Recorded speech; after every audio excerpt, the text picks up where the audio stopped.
مکھی کی وجہ سے ایک آدمی جہنم میں چلا گیا۔ رسول اللہ صلی اللہ علیہ وآلہ وسلم نے فرمایا، ایک آدمی صرف مکھی کی وجہ سے جنت میں چلا گیا اور دوسرا جہنم میں۔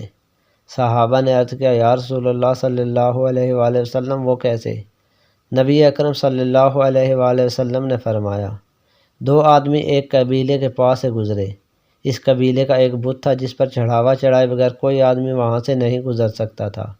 چنانچہ ان میں سے ایک شخص سے کہا گیا کہ تم اس بت پر چڑھاوا چڑھاؤ۔ اس نے کہا کہ میرے پاس ایسی کوئی چیز نہیں۔ قبیلے کے لوگوں نے کہا، تمہیں چڑھاوا تو ضرور چڑھانا ہوگا، خواہ مکھی ہی پکڑ کر چڑھاؤ۔ مسافر نے مکھی پکڑی اور بت کی نظر کر دی۔ لوگوں نے اسے جانے دیا، چنانچہ وہ اس چڑھاوے کی وجہ سے جہنم میں چلا گیا۔ قبیلے کے لوگوں نے دوسرے آدمی سے کہا، تم بھی کوئی چیز بت کی نظر کرو۔ اس نے کہا، میں اللہ تعالیٰ کے سوا کسی دوسرے کے نام کا چڑھاوا نہیں چڑھاؤں گا۔